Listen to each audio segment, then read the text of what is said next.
विधान परिषद निवडणूक बिनविरोध, जिल्ह्यामध्ये भाजपासह महायुतीची ताकद पुन्हा अधोरेखित.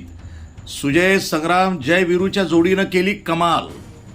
विधान परिषद निवडणूक जागा बिनविरोध करून दाखवत भारतीय जनता पक्षासह महायुतीनं राजकीय पातळीवर महत्त्वाचा टप्पा गाठलाय.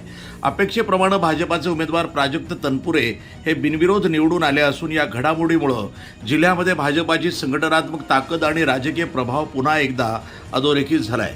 महाविकास आघाडीकडनं ही जागा काँग्रेसच्या वाट्याला गेल्याचं सुरुवातीला सांगितलं जात होतं, मात्र काँग्रेसकडनं कोणत्याही अधिकृत उमेदवारानं अर्ज दाखल केला नाही. राष्ट्रवादी काँग्रेस शरदचंद्र पवार गटाकडनं राणी लंके यांचे नाव चर्चेत आले होते.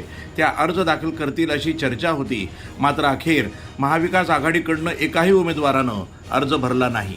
अर्ज मागे घेण्याच्या अंतिम टप्प्यापर्यंत भाजपाचे प्राजक्त तनपुरे, श्रीरामपूरचे नगराध्यक्ष करण ससाणे, श्रीगोंद्याचे राष्ट्रवादीचे कार्यकर्ते दत्तात्रय पानसरे तसंच कमलेश गांधी आणि मच्छिंद्र धुमाळ यांचे अर्ज शिल्लक होते. गुरुवारी दुपारपर्यंत मच्छिंद्र धुमाळ आणि कमलेश गांधी यांनी आपले अर्ज मागे घेतले. दरम्यान काही काळासाठी करण ससाणे हे संपर्काबाहेर गेल्यानं राजकीय वर्तुळामध्ये उत्सुकता निर्माण झाली होती, मात्र त्यांनीही अचानक समोर येत आपला अर्ज मागे घेतला. त्यानंतर प्राजक्त तनपुरे यांच्या विरोधातील एकमेव अर्जदार राहिलेले दत्तात्रय पानसरे यांची मनधरणी करण्यात महायुतीला यश आलं. अर्ज मागे घेण्याच्या मुदतीच्या अखेरच्या काही मिनिटांमध्ये त्यांनीही माघार घेतल्यानं प्राजक्त तनपुरे यांची बिनविरोध निवड निश्चित झाली. विशेष म्हणजे नुकतेच भाजपामध्ये प्रवेश केलेले प्राजक्त तनपुरे हे आता अहिल्यानगर जिल्ह्यातील 18वे आमदार ठरले आहेत. संग्राम सुजय जयवीरूच्या जोडीनं केली कमाल. विशेष म्हणजे या संपूर्ण राजकीय घडामोडीमध्ये डॉक्टर सुजय विखे पाटील आणि आमदार संग्राम जगताप यांच्या समन्वयाची ही मोठी चर्चा रंगली आहे.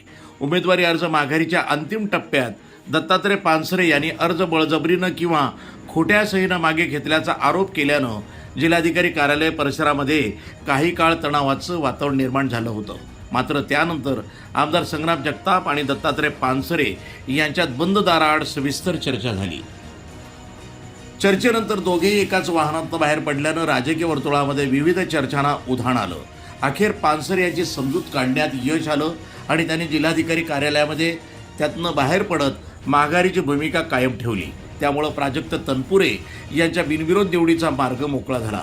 या संपूर्ण प्रक्रियेमध्ये डॉक्टर सुजय विखे पाटील आणि आमदार संग्राम जगताप यांनी घेतलेल्या पुढाकारामुळेच शेवटच्या क्षणी निर्माण झालेला पेच सुटल्याची चर्चा सुरू असून राजकीय वर्तुळामध्ये या जोडीची तुलना जय वीरू या जोडीशी केली जात आहे.